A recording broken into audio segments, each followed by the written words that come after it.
கிழக்கு நியூஸ் நேயர்களுக்கு வணக்கம். நான் பத்ரி சேஷாத்ரி. சில நாட்களுக்கு முன்னர் காங்கிரஸ் கூட்டணியிலிருந்து பிரிந்து தவேகாவுடன் சேர்ந்து விட்டது அப்படின்னு உடனே முதுகில் குத்திவிட்ட காங்கிரஸ் அப்படின்னு திமுகவினர் அதை கடுமையாக கண்டித்தார்கள். மிக மோசமாக காங்கிரஸுக்கு அர்ச்சனை எல்லாம் கொடுத்தார்கள். அதுல உதயநிதி ஸ்டாலின் திமுகவின் இளைஞரணி கூட்டத்தில் பேசும்பொழுது அவர் என்ன சொன்னாருங்கிறது பார்த்துருவோம். இந்தியாவில் பாரதிய ஜனதாவின் தொடர் வெற்றிக்கு மோடியும் அமித்ஷாவும் தான் காரணம் என்று நான் நினைத்துக் கொண்டிருந்தேன். ஆனால் காங்கிரஸ் கட்சிதான் பாரதிய ஜனதாவின் தொடர் வெற்றிக்கு காரணம் என்பது இப்போதுதான் தெரிகிறது. அப்படிப்பட்ட காங்கிரஸை நம்முடைய தலைவர்கள் தான் தோளில் சுமந்து கடத்தினார்கள். நிறைய சொல்றாரு. 20 வருடத்துக்கு மேல் நமது முதுகு மேல் ஏறி நின்று சவாரி செய்த காங்கிரஸ் கட்சி இன்று நம் முதுகில் குத்திவிட்டு போயிருக்கிறது, இதை யாரும் மறந்து விடாதீர்கள் அப்படின்லாம் சொல்றாரு. பட் முக்கியமா அவர் சொல்றது பாரதிய ஜனதாவின் தொடர் வெற்றிக்கு காரணம் காங்கிரஸ் தான் அப்படின்னா முக்கியமாக காங்கிரஸுடைய ராகுல் காந்தி தான் அப்படின்னு அவர் சொல்றார். அவர் சொல்றத நம்ம ஒரு கோபம் கொண்ட முன்னாள் கூட்டாளியும் இந்நாள் எதிரியும் சொல்கிறார் அப்படிங்களாம். ஆனால் இந்தியாவின் மிக முக்கியமான ஒரு சிந்தனையாளர், புத்தக எழுத்தாளர், மிக மிக முக்கியமான சில புத்தகங்களை எழுதிக்கிறார். கண்டெம்பரரி இந்தியாவை பற்றிய ஒரு வரலாற்று நூல், இந்தியா ஆஃப்டர் காந்தி. ஸோ காந்திக்கு பிறகான இந்தியா என்ற நூலை எழுதியிருக்கிறவர். அது ரொம்ப பெரிய நூல், கிட்டத்தட்ட 1000 பக்கங்கள் வரக்கூடிய நூல். இந்தியா சுதந்திரம் பெற்றதிலிருந்து 1990கள் வரை விரிவாக எழுதப்பட்ட நூல் ஒன்று. காந்தியுடைய வாழ்க்கை வரலாற்றை பலர் எழுதியிருக்கிறார்கள். இவர் மிக முக்கியமான ஒன்றை எழுதியிருக்கிறார். காந்தி பிஃபோர் இந்தியா அப்படிங்கிற மாதிரியான ஒரு நூலை எழுதியிருக்கிறார். இன்னும் பல நூல்களை எழுதியிருக்கக்கூடிய ராமச்சந்திர குஹா. இவர் டெலிகிராஃப் என்னும் செய்தி பத்திரிகையில், தினசரி செய்தித்தாள், அதில் வார வாரம் தொடர்ச்சியாக ஒரு பத்தி எழுதி கொண்டிருப்பவர். அந்த பத்தி அது ஸ்க்ரால் இணைய இதழில் அது மீண்டும் வந்திருக்கிறது. அதில் அவருடைய அடிநாதமே இதுதான். இது சில ஆண்டுகளுக்கு முன்னால் இவர் இதையே வேறு ஒரு வடிவத்தில் எழுதியிருந்தார். அப்பவும் கிட்டத்தட்ட இதே கருத்தை தான் அது முன்வைக்கக்கூடியது. இப்போ அதை இன்னும் விரிவாக்கி நவீன காலத்துக்கு ஏற்ப, அதாவது இன்றைய மே 2026க்கான கட்டுரையாக எழுதியிருக்கிறார். How the Gandhi family has helped Modi consolidate power. எப்படி நரேந்திர மோடி மற்றும் பாரதிய ஜனதா தங்களுடைய அதிகாரத்தை நிலைநிறுத்துவதற்கும் கட்டி எழுப்புவதற்கும் ஆதரவாக காந்தி குடும்பம் இருக்கிறது. காந்தி குடும்பம் நீங்க சொல்றது நேரு இந்திரா குடும்பம்.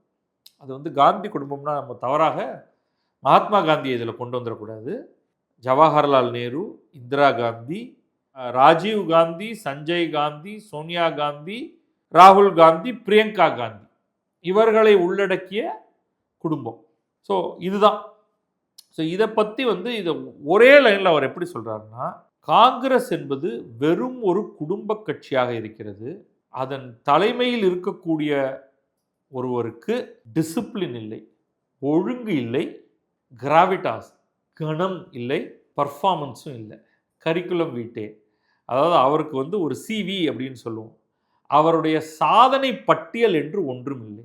அதாவது ராகுல் காந்தி தான் சொல்கிறார். ராகுல் காந்தி என்பவர் குடும்ப கட்சி ஒன்றின் தலைமையாக இருக்கிறார். அவர் ஒழுங்கற்றவராக இருக்கிறார். லைட் வெயிட், இலகுவானவராக, அவர் ஒரு கணம் பொருந்தியவராக இல்லை. அவருடைய சாதனை பட்டியல் என்று ஒன்றும் இல்லை. இதன் காரணமாகத்தான் பாரதிய ஜனதா தொடர்ந்து ஜெயித்து கொண்டிருக்கிறது. இதுதான் அடிநாதம். உதயநிதி ஸ்டாலின் சொல்றது தான். ஆனால் ஒரு சிந்தனையாளர் சொல்லும் பொழுது அது சிறப்பு பெறுகிறது. அவர் ஒரு அனெக்டோட்ல இருந்து ஆரம்பிக்கிறார். 2024 பொதுத் தேர்தல். 2024 பொதுத் தேர்தலில் காங்கிரஸ் நல்ல பர்ஃபார்மன்ஸ் பண்ணியிருந்தது. கடந்த 3 பொதுத் தேர்தலை எடுத்துக்கொண்டால் 2014, 2019, 2024 என்ற 3ஐயும் எடுத்துக்கொண்டால் 2024 பெர்ஃபார்மன்ஸ் தான் பெஸ்ட்டு அவங்களோடது. 2024 பெர்ஃபார்மன்ஸ் தான் பாரதிய ஜனதாவுக்கு ஒஸ்ட். ஆனால் அதிலும் கூட கூட்டணி கட்சிகளின் ஆதரவுடன், ஏன்னா 14லும் 19லும் தனிப்பெரும்பான்மையை பெற்றிருந்தார்கள் பாரதிய ஜனதா. 2024 வரும்பொழுது தனிப்பெரும்பான்மை இழந்து விட்டார்கள். கூட்டணி கட்சிகளோடு சேர்ந்துதான் அவர்கள் ஆட்சியை பிடித்தார்கள் பாரதிய ஜனதா. அப்போ ஒரு இளம் காங்கிரஸ் தலைவர் என்னை சந்தித்தார் அப்படின்னு ராமச்சந்திர குஹா சொல்றாரு. சந்தித்து, எங்களுடைய தலைவர் ராகுல் காந்திக்கு ஒரு 5 ஆலோசனைகளை சொல்லுங்கள். 5 சொல்லுங்க. இவர் சொன்னார், அஞ்செல்லாம் இல்லைங்க, நான் உங்களுக்கு ஒன்றே ஒன்று சொல்கிறேன். 2 இடங்களில் நின்று போட்டியிட்டு ராகுல் காந்தி ஜெயித்திருக்கிறார். ஒன்று வயநாடு, இன்னொன்று ராய்பரேலி. இந்த வயநாடை தயவு செய்து அவர் ராஜினாமா பண்ண போகிறாரு, பண்ணிவிட்டு அதில் பிரியங்கா காந்தியை நிற்க வைக்காதீங்க அப்படின்னு நான் சொன்னேன். ஆனால் அதே நேரம் என்னுடைய இந்த ஆலோசனையை ஒருவரும் ஏற்றுக்கொள்ளப் போவதில்லை என்பதும் எனக்கு தெரியும் அப்படிங்கிறத அவர் சொல்லி முடிக்கிறார். அதுதான் பிரச்சனையே. உண்மையில் ராகுல் காந்தி பாரத் ஜோடோ யாத்திரை, பாரதத்தை ஒன்றிணைப்போம் என்னும் அந்த பெரும் சுற்றுப்பயணத்தில் தன்னுடைய அவருடைய ஸ்டாக், அவர் மீதான மதிப்பு, அதை அவர் நன்றாகவே அதை உயர்த்துகிறார்.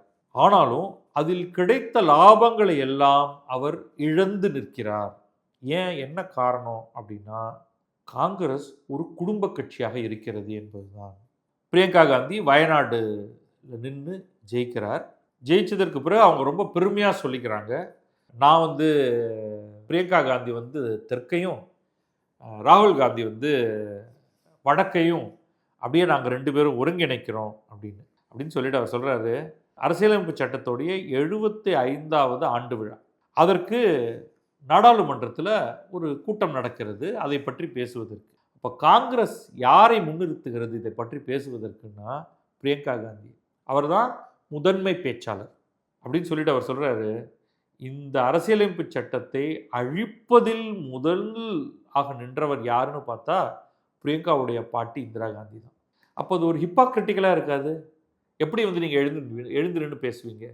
அரசியலமைப்பு சட்டத்தின் 75வது ஆண்டு விழா நடந்து கொண்டிருக்கிறது. இதை சுக்குநூறாக்கி கிழித்து குப்பை தொட்டியில் போடுவதில் என் பாட்டி மிகவும் முனைந்தார். அதில் பெருமளவு வெற்றியும் பெற்றார். ஆனால் என்ன, துரதிருஷ்டவசமாக அவர் தோல்வி அடைந்து விட்டார் அதற்கு பிறகு நடந்த தேர்தலில். ஆனால் மக்கள் அவரை மீண்டும் தேர்ந்தெடுத்து வெற்றி பெற வைத்தனர். இன்று வரை இந்த கட்சி எங்களுடைய குடும்ப கட்சியாக இருக்கிறது அப்படின்னு அவர் பேச முடியும்? கேவலமாக இருக்காதா? ஆனால் அந்த நுவான்சஸ் எல்லாம் காங்கிரஸ் கட்சியை சேர்ந்தவர்களுக்கு கிடையாது. எந்த இடத்துல நம்ம கொஞ்சம் அடக்கி வாசிக்கணும், யாரை வைத்து இதை பேச வைக்கணும், அவளுக்கு இந்த இது தெரியல. ஏன்னா நீங்கள் எழுந்து பேசும்பொழுது எதிராளியெல்லாம் உங்களை போட்டு குத்த போகிறான். பாரதிய ஜனதா இதுக்குன்னு தயாராக காத்திருக்கு. வாங்க அம்மா, வாங்க பிரியங்கா அம்மா, அப்படியே கொஞ்சம் உங்கள் பாட்டி இந்திரா காந்தி அவர்கள் நம்முடைய அரசியலமைப்பு சட்டத்துக்கு 1970களில் எமர்ஜென்சியை கொண்டு வந்து விட்டு என்னவெல்லாம் செய்தார் என்பதை கொஞ்சம் வெளிப்படையாக விளக்கி சொல்லுங்கள் அப்படின்னு கேட்டால் இவங்க மூஞ்சி எப்படி இருக்கும்? சிரித்து தானே போகும். ஆனால் அதை பற்றி அவர்களுக்கு புரியவே இல்லை.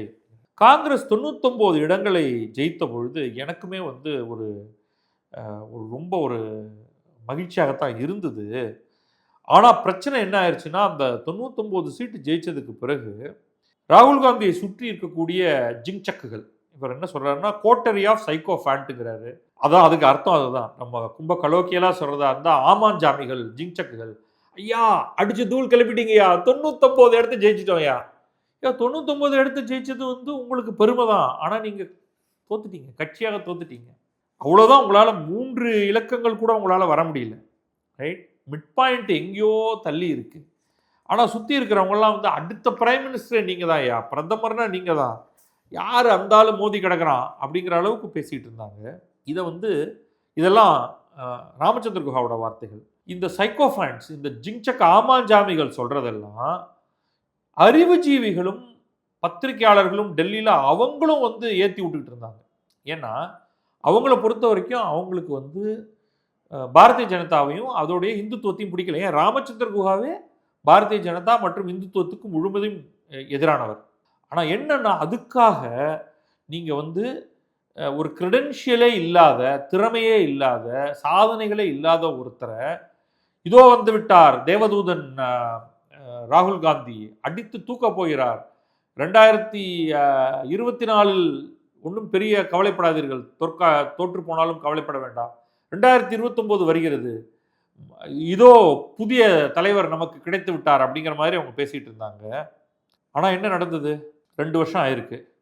2 வருஷத்தில் என்னென்னலாம் நடந்திருக்கு அப்படின்னா, கேரளா போன்ற ஒரு மாநிலத்தில் ஜெயிச்சிருக்காங்க. அதை தவிர சுற்றி முற்றி பார்த்தீங்கன்னா வரிசையாக தோற்றுக்கொண்டே தான் வந்திருக்கிறார்கள். இன்னொரு பக்கம் பாரதிய ஜனதா கட்சி இன்னைக்கு ஆட்சி முறை அப்படின்னா எங்கெல்லாம் அது வருது அப்படின்னா, குஜராத்தில், மத்திய பிரதேசில், ஹரியானாவில், இங்கெல்லாம் ஒரு காலத்தில் காங்கிரஸ் பயங்கர டாமினண்ட்டாக இருந்தது. இன்றைக்கு அந்த இடங்களில் காங்கிரஸால் ஜெயிக்க முடிவதே இல்லை. ஒரு ஒரு டேட்டா பாயிண்ட் கொடுக்குறாரு. ராகுல் காந்தி தலைமைக்கு வருவதற்கு முன்னால் இந்தியா முழுவதிலுமாக காங்கிரஸ் கட்சிக்கு 1204 எம்எல்ஏக்கள் இருந்தனர். இங்க பாண்டிச்சேரி எம்எல்ஏவையும், தமிழ்நாடு எம்எல்ஏவையும், குஜராத் எம்எல்ஏவையும் எல்லாரையும் ஒரு எம்எல்ஏ அப்படின்னு கணக்கு எடுத்துக்கிறீங்க. இன்றைக்கு அது 676ஆக பாதிக்கு பாதி குறைந்திருக்கிறது சொல்லிட்டு அவர் மேற்கொண்டு சொல்றாரு. நான் வந்து எனக்கு தனிப்பட்ட முறையில் ராகுல் காந்தியை தெரியும். அவரை நான் சந்தித்திருக்கிறேன். அவரோடு பலமுறை கடித தொடர்பு வைத்திருக்கிறேன். அவரை ஒரு முறை பார்த்தாலே போதும். அவர் வந்து நல்லவர் அப்படிங்கிறதுல வந்து எனக்கு பெரிய மாற்று கருத்து இல்லை. மேலும் அவருடைய குடும்பம் வந்து ரொம்ப இதெல்லாம் ராமச்சந்திர சொல்றது. அவங்க அவ்வளவு துயரத்தை சந்தித்திருக்கிறார்கள். அவருடைய பாட்டி சுட்டுக் கொல்லப்பட்டார் சீக்கிய பாதுகாவலர்களால். அவருடைய தந்தை வெளியிலிருந்து வந்த எல்டிடி பயங்கரவாதிகளால் பெல்ட் பாம் வெடிக்கப்பட்டு சுக்குநூறாக சிதறி இறந்து போனார். ஸோ அவ்வளவு துயரம்.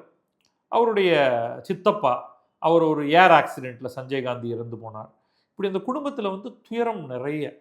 ஆனாலும் இவர் வந்து ஒரு ரிலக்டண்ட்டாக தான், அதாவது விரும்பி ராகுல் காந்தி இந்த பதவியை எடுத்துக்கொள்ளவில்லை, அது காங்கிரஸுடைய தலைவர் பதவியை எடுத்துக்கொள்ளவில்லை என்று தெரிகிறது. அவருடைய தாய் சொன்னதன் பேரில், அவருடைய தாயுடைய ஆணையின் பேரில் இதை அவர் செய்வது போல தெரிகிறது. ஆனால் இவர் மீது பரிவு காட்டி என்ன பிரயோஜனம் அப்படின்னு சொல்கிறாரு. ஏன்னா இந்தியாவுடைய எதிர்காலம் அப்படிங்கிறத வைத்து நம்ம கணக்கெடுத்து பார்த்தோம்னா, இப்படி நம்ம வந்து பரிவு காட்டி ஐயா பாவம் ஐயா இவரை நம்ம இங்கே வச்சுக்கிட்டு இவருக்கு ஏதாவது ஒரு பதவி போட்டு கொடுப்போம் அப்படின்லாம் சொல்ல முடியாது. ஏன்னா ஒரு ஆள் நல்லவராக இருந்தால் மட்டும் போதாது, அவர் வல்லவராகவும் இருக்க வேண்டும். அப்போ இந்த நல்லவர் அப்படிங்கிற போர்வையில் இவருக்கு நம்ம வந்து பரிவு காட்டி கொண்டே இருந்தால் அதன் பலன் என்ன ஆகுது? இன்னொரு பக்கம் hate filled regime of the BJP அப்படின்னு சொல்கிறாரு. வெறுப்பாட்சி செய்யக்கூடிய பாரதிய ஜனதா கட்சி, அவர்களை எப்படி தடுத்து நிறுத்துவது? ராகுல் Gandhi maybe a good fellow தான் சொன்னேன், நல்லவர். ஆனால் அவர் வல்லவரா? இந்த பாரதிய ஜனதாவை தடுத்து நிறுத்தக்கூடிய ஆற்றல் நிறைந்தவரா அப்படின்னு சொல்லிட்டு அந்த ஆபரேட்டிவ் போர்ஷனுக்கு வர்றார். நரேந்திர மோடிக்கு ஒரு சேலஞ்சராக வருகிறார். நரேந்திர மோடியை தடுத்து நிறுத்துபவராக வருகிறாரே. இந்த ராகுல் காந்தியிடம் ஒழுங்கினம் தான் இருக்கிறது, ஒழுங்கு அல்ல, கணம் இல்லை. கணம் அப்படிங்கிற வார்த்தை கொஞ்சம் பார்த்துக்கோம். இப்போ ஒருத்தரை பார்த்த உடனேயே இவர் இந்த போஸ்ட்டுக்கு தகுதியானவரா? ஒரு பிரைம் மினிஸ்டர்னா அதற்கேற்ற ஒரு கம்பீரம், கணம் அப்படிங்கிறது அது ராகுல் காந்தியை பார்த்தால் அது தெரியவில்லை. அது நம்ம வேற கொஞ்சம் கலோக்கியலாக சொல்கிறதா இருந்தால் கொஞ்சம் சின்ன பிள்ளை மாதிரி இருக்காரு. அது என்ன அப்படின்னே அவர் பின்னாடி சொல்கிறாரு. திடீர்னு 2-3 பேரோட தொப்புக்குடின்னு தண்ணிக்குள்ளே குதிக்கிறது, மீன் பிடிக்கிறது, இந்த மாதிரியான தமாஷா ஷோ பண்ணக்கூடியவராக மட்டும்தான் இருக்கார். ரொம்ப ரொம்ப ரொம்ப இம்பார்ட்டண்ட் இஷ்யூ. இப்போ வந்து எலெக்ஷன் கமிஷன், தேர்தல் ஆணையம் வந்து ஒரு பக்க சார்போடு நடந்து கொள்கிறது. இதெல்லாம் வந்து ராமச்சந்திர குஹாவுடைய வியூ. அப்படின்னாலும் அதை பற்றிய ஒரு கேம்பெயின் பண்ணணும்னா அதை சஸ்டெயின்டாக பண்ணுறதில்ல. ஒரு நாளைக்கு ஒன்று சொல்கிறாரு, ஓட்சோரி அப்படின்னு ஒன்று ஆரம்பிக்கிறாரு. திடீர்னு பார்த்தா அவர் வந்து ஐரோப்பாவுக்கும் லத்தீன் அமெரிக்காவுக்கும் கிளம்பி போய்டுறாரு. இந்த குற்றச்சாட்டை பலர் வைத்திருக்கிறார்கள். முதல்ல ராகுல் காந்தி இந்தியாவில் எவ்வளவு நாள் இருக்காரு அப்படின்னு பார்த்தீங்கன்னா, எப்போ பார்த்தாலும் அவர் வந்து தாய்லாந்தில் இருக்கிறார், ஐரோப்பாவில் இருக்கிறார், லத்தீன் அமெரிக்காவில் இருக்கிறார் அப்படிங்கிற தகவல் நமக்கு வந்துக்கிட்டே இருக்கு. இட்டாலிக்கு போயிருந்தார், தேர்தல் நடந்து முடிஞ்ச அடுத்த நாள் ரிசல்ட்டை பற்றியெல்லாம் கவலைப்படலை, எங்கேயோ கிளம்பி போயிடுறாரு. ஸோ இது வந்து ரொம்ப ஃப்ரஸ்ட்ரேட்டிங்காக இருக்குது காங்கிரஸுடைய ஆதரவாளர்களுக்கு, ரொம்ப முக்கியமாக பாரதிய ஜனதாவின் எதிர்ப்பாளர்களுக்கு. கடந்த 22 ஆண்டுகள் அரசியலில் இருக்கக்கூடிய ராகுல் காந்தி இந்த பாரத் ஜோடோ யாத்திரை நடந்தபோது தான் கடினமான உழைப்பை செயல்படுத்தக்கூடியவராக இருந்தார்.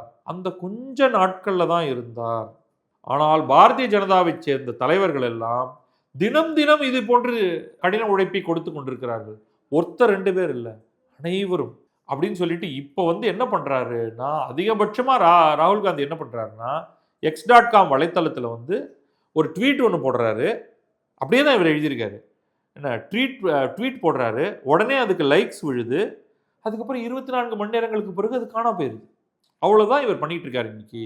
இல்லைன்னா விட்டா வந்து இந்த மாதிரி ஒரு மீனவர்களோடு சேர்ந்து ஒரு குளத்துல குதிக்கிறாரு, அங்கே வந்து மீன் பிடிக்கிறாரு, அப்புறமா வந்து கிச்சனில் அந்த இங்கே ஒன்றுலாம் வந்து பண்ணார், இந்த வில்லேஜ் சமையல் அவங்களோட சேர்ந்து உப்பு, கல் உப்பு, தயிர் அப்படின்லாம் போட்டு போட்டு அந்த யூடியூப் வீடியோ மாதிரி அதில் வந்து பங்கெடுத்துக்கிட்டார். அந்த மாதிரியானது பண்ணுறாரே தவிர, அவருடைய சிவி, அவருடைய கரிக்குலம் வீட்டையில் நீ என்னையா பண்ணியிருக்க இது நாள் வரைக்கும் அப்படின்னு பார்த்தா ஒன்றும் கிடையாது. அரசியலுக்கு வந்தேன், எதிர்க்கட்சியாக இருந்தேன், எதிர்க்கட்சியாக இருந்தேன், எதிர்க்கட்சியாக இருந்தேன், எதிர்க்கட்சியாக இருந்தேன், நடுவில் தேர்தலில் ஜெயித்து கொண்டே இருந்தேன் என்னுடைய ஸ்டாண்டர்ட் தொகுதியில், அப்புறம் தோற்றும் போயிருக்கிறேன், மீண்டும் ஜெயித்தேன். அவ்வளோதான் அவர் சொல்ல முடியுமே தவிர, நீ வேற என்ன பண்ணியிருக்க?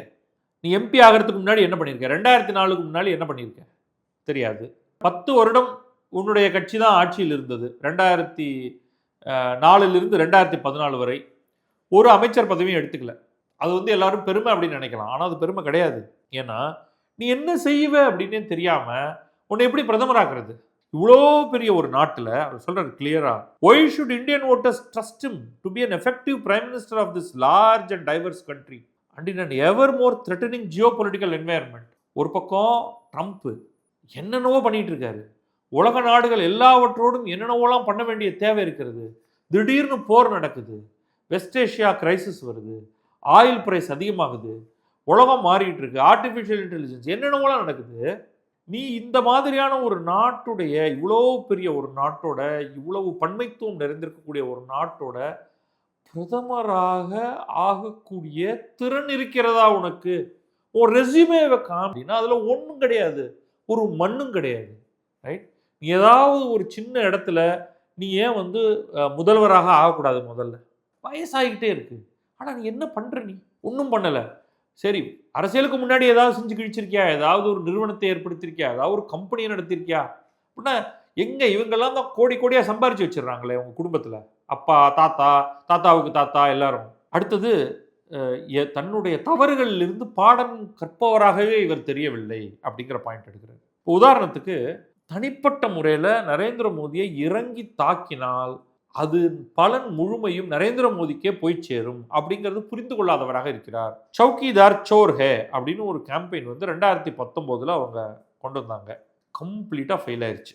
ஆனாலும் இன்றைக்கும் விடாமல் நம்முடைய பிரதமர் வந்து கோழை, காம்ப்ரமைஸ்ட், எனக்கெல்லாம் வந்து அது ரொம்ப கோபமாக இருக்கும் அதை பார்க்கும்பொழுது. அவர் கோழை, அவர் பிறர் முன் மண்டியிடுகிறார். அவர் ட்ரம்ப் பார்த்தா, அவர் ட்ரம்ப் வந்து இவர் மேலே ஒரு காம்ப்ரமைஸ்டு அப்படின்னா என்னென்னா, ட்ரம்ப் வந்து இவரை பற்றின ஒரு ரகசிய தகவல் வச்சுருக்காரு. அது வந்து செக்ஸ் ஸ்கேண்டல் அல்லது வேறு எதெல்லாம் அவர் கையில் இருக்குது. எப்ஸ்டீன் ஃபைலில் நரேந்திர மோடி பேர் வந்திருக்கு. என்ன விதத்தில் அந்த பேர் வந்திருக்குங்கிறத பற்றின கவலை பற்றியெல்லாம் படவே இல்லை.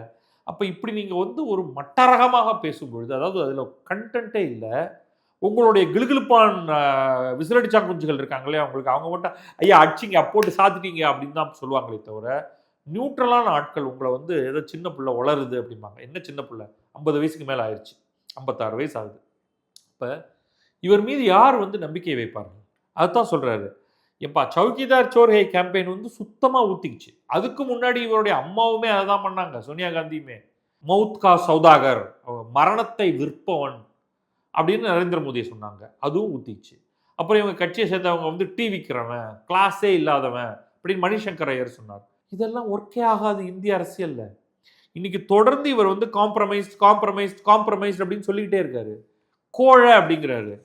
யாருமே அதை ஏற்றுக்கொள்ள மாட்டார்கள். இதை வந்து திரும்ப திரும்ப இப்படி சொல்றதை விட்டுட்டு உன்னுடைய ஃபெயில்யூரை பாரு, உன்னுடைய கட்சியோடைய அடித்தளத்தை நிறுவு, go back to your roots அப்படின்னு சொன்னால் அதை செய்கிறது கிடையாது. அப்புறம் இன்னும் பெரிய ப்ராப்ளம் வந்து இந்த குடும்ப டைனாஸ்டிக் பாலிட்டிக்ஸ். அந்த டைனாஸ்டிக் பாலிட்டிக்ஸ் வந்து தெளிவாக சொல்கிறாங்க, பிரியங்காவை உள்ளே கொண்டு வர்றது ஆல்ரெடி ப்ராப்ளம்.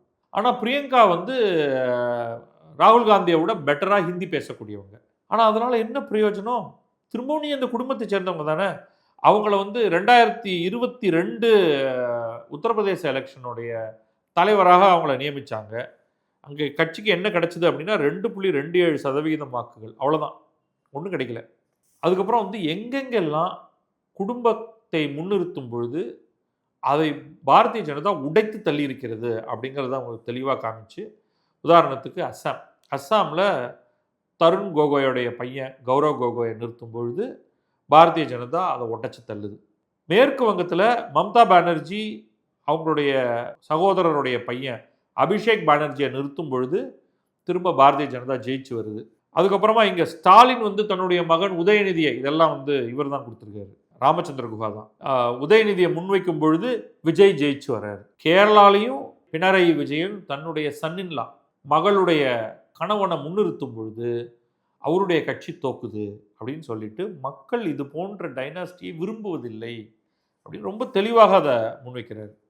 தொடர்ச்சியாக என்னதான் பாரதிய ஜனதாவுடைய குறை குற்றங்கள் இருந்தாலும் காங்கிரஸ் தன்னுடைய ஒரே குடும்பம் அப்படிங்கிறதை முன்வைக்கும் பொழுது அது ஜெயிப்பதற்கான வாய்ப்பே இல்லை. அதன் காரணமாக என்ன ஆகிறது என்றால், கொஞ்சம் கொஞ்சமாக இந்தியாவின் பெரும்பான்மை மாநிலங்கள் நரேந்திர மோடி, அமித்ஷா மற்றும் அவருடைய கட்சியினர் கையில் போய் சேருது. Pursuit and consolidation of power. இந்த செயல்பாட்டில் நரேந்திர மோடியும் அமித்ஷாவும் அவருடைய பாரதிய ஜனதா கட்சியும் இறங்கும் பொழுது விரும்பியோ விரும்பாமலோ ராகுல் காந்தியும் சோனியா காந்தியும் அதற்கு துணை போகிறார்கள். கூடவே இவர்களுக்கு ஆமாஞ்சாமி போடும் ஜிங்சக்குகளும் சேர்ந்து துணை போகிறார்கள் அப்படிங்கிற அவருடைய கோர் ஆப்ரேட்டிவ் போர்ஷன் அவர் சொல்கிறார். சொல்லிட்டு வெளிநாட்டிலிருந்து ஒரே ஒரு எக்ஸாம்பிள் சொல்கிறாரு. ஹங்கேரியில் விக்டர் ஆர்பான் அப்படிங்கிற ஒரு ரொம்ப பாப்புலரான ஒரு தலைவர், மிகச் சமீபத்தில் ஒரு தேர்தல் நடந்து பல ஆண்டுகளாக ஜெயித்து கொண்டு வந்திருந்தவர். சமீபத்தில் நடந்த தேர்தலில் பீட்டர் மக்யார் அப்படிங்கிற ஒரு எதிர்க்கட்சி விக்டர் ஆர்பானை தோற்கடித்தது. எப்படி நடந்தது அது அப்படின்னா, அதற்கு 2 ஆண்டுகளுக்கு முன்னால் யாருமே விக்டர் ஆர்பான் தோற்று போவார் என்று எதிர்பார்க்கவில்லை. அந்த அளவுக்கு, அதாவது நரேந்திர மோடி இப்பொழுது இருக்கக்கூடிய செல்வாக்குடன் விக்டர் ஆர்பான் அங்கே இருந்தார். அவங்களுடைய கட்சி செட்டப்பும் அவ்வளவு நன்றாக இருந்தது. ஆனால் பீட்டர் மக்யார் தேர்தலுக்கு 2 ஆண்டுகளுக்கு முன்னால் நாடு முழுவதும் சுற்றுப்பயணம் செய்தார். சின்னஞ்சிறு கிராமங்கள், நகரங்கள், சிறு நகரங்கள் என்று ஒன்று விடாமல் போய், ஏன் விக்டர் ஆர்பானுடைய ஆட்சி மோசமானது, அவங்களுடைய அத்தாரிட்டேரியன் ஆட்சி மோசமானது, அது ஹங்கேரியை சீரழிக்கிறது என்பதை விவரமாக எடுத்து சொன்னார். அதன் காரணமாக அது ஒரு பக்கம் மக்கள்கிட்ட நேராக போறாரு. இன்னொரு பக்கம் ஆப்போசிஷன் அலையன்ஸ், அனைத்து எதிர்க்கட்சிகளையும் ஒருங்கிணைத்தார். அதில் வந்து இடதுசாரிகள் இருந்தார்கள், லிபரல்ஸ் இருந்தாங்க, ரைட் ஆஃப் சென்டர் இருந்தாங்க, வலதுசாரிகள் இருந்தாங்க, எல்லாரையும் கொண்டு வந்தார். புதியதொரு முகத்தை காண்பித்தார். இந்த டைனாஸ்டிக் பிரிவிலேஜ், ஊழல், இதையெல்லாம் முதன்மைப்படுத்தினார். அதன் காரணமாக அவர் ஜெயித்தார். அதே மாதிரியான ஒன்று இங்கே நடக்க வேண்டும் என்றால், அதுக்கு வந்து ஒரு இது ஹங்கேரி ஒரு பத்திரிகை எடிட்டர் வந்து சொல்கிறாரு, அனைவரிடமும் இந்த கருவிகள் இருந்தன. ஆனால் பீட்டர் மக்யார் என்ன பண்ணாருன்னா, அவர் நடந்து அந்த வேலையை செய்தார். யார் வேணாலும் இதை பண்ணியிருக்க முடியும், வேற யாரும் பண்ணலை. அந்த கடின உழைப்பு என்பது பீட்டர் மக்யாரிடம் இருந்தது. அதன் காரணமாக அவர் ஜெயித்தார் அப்படின்னு சொல்லிட்டு குஹா சொல்கிறாரு, அன்ஃபார்ச்சுனேட்லி ராகுல் காந்திக்கும் அந்த உழைப்பில்லை, பிரியங்கா காந்திக்கும் அந்த உழைப்பில்லை சொல்லி ஒரு மிகப்பெரிய வருத்தத்தோடு முடிக்கிறாரு. இன்றைக்கு வந்து களம் சாதகமாக இருக்கிறது இது பாரதிய ஜனதாவை தோற்கடிப்பதற்கு. அதன் காரணமாகத்தான் காக்ரோச் ஜனதா பார்ட்டி, அதையும் சொல்கிறாரு, காக்ரோச் ஜனதா பார்ட்டி என்று ஒன்று வந்திருக்கிறது. பல இளம் இந்தியர்கள் அதை ஒரு வாய்ப்பாக பார்க்கிறார்கள். அதன் காரணமாகத்தான் பாரதிய ஜனதா அதை முடக்கவும் பார்க்கிறது. ஆனால் எந்த தலைவர் இதை எடுத்துக்கொண்டு இந்தியா முழுவதும் சென்று இப்பொழுதைய அரசின் குறைபாடுகளை சுட்டிக்காட்டி நல்லதொரு பொருளாதார சமூக பார்வையை முன்வைக்கப் போகிறார்கள், அப்படி ஒன்று நடந்தால்தான் மாற்றம் என்பது சாத்தியம். ஆனால் பழைய பின்னணியை வைத்து பார்க்கும் பொழுது பிரியங்கா காந்தியோ ராகுல் காந்தியோ இதை செய்ய முடியாது என்பது மட்டும்தான் தெளிவாக தெரிகிறது அப்படின்னு அவர் இந்த கட்டுரையை முடிக்கிறார். மிக நீண்ட கட்டுரை, மிக முக்கியமான கட்டுரை. நாங்கள் பலரும் சொல்லியிருக்கோம். இப்போ எனக்கே வந்து, நான் ஒரு பாரதிய ஜனதா கட்சியின் ஆதரவாளனாக இருந்தாலுமே கூட நல்லதொரு எதிர்க்கட்சி வேண்டும், ஆட்சி மாற்றம் என்பது அவ்வப்போது நடந்து கொண்டே இருக்க வேண்டும், இல்லாவிட்டால் மக்கள் வந்து ஃப்ரஸ்ட்ரேட் ஆகிடுவாங்க அப்படிங்கிறது என்னுடைய கருத்து. ஆனால் எதிர்க்கட்சி என்பது யாரை நிறுத்துகிறது? கொஞ்சம் கூட முதிர்ச்சியற்ற ஒரு பாலகனை தான் நியமிக்கிறது. அப்படிப்பட்ட ஒரு ராகுல் இருக்கும் வரை அவர்கள் மறைமுகமாக பாரதிய ஜனதாவுக்கு உதவி செய்து கொண்டே இருக்கிறார்கள். சில பேர் விளையாட்டாக சொல்வது உண்டு, பாரதிய ஜனதாவுடைய ஸ்டார் பேச்சாளர் யாருன்னா அது ராகுல் காந்தி அப்படின்னு. அவர்தான் நட்சத்திர பேச்சாளர், அவரால் தான் பாரதிய ஜனதா ஜெயிக்கிறது என்று. அது உண்மையும் கூட. ஆனால் இதற்கான மாற்றம் வருமா அப்படிங்கிறது தான் பெரிய சேலஞ்ச். பார்க்கலாம் அங்கே ஏதாவது நடக்கிறதா என்று. நன்றி, வணக்கம். நான் பத்ரி சேஷாத்ரி. இது கிழக்கு நியூஸ்.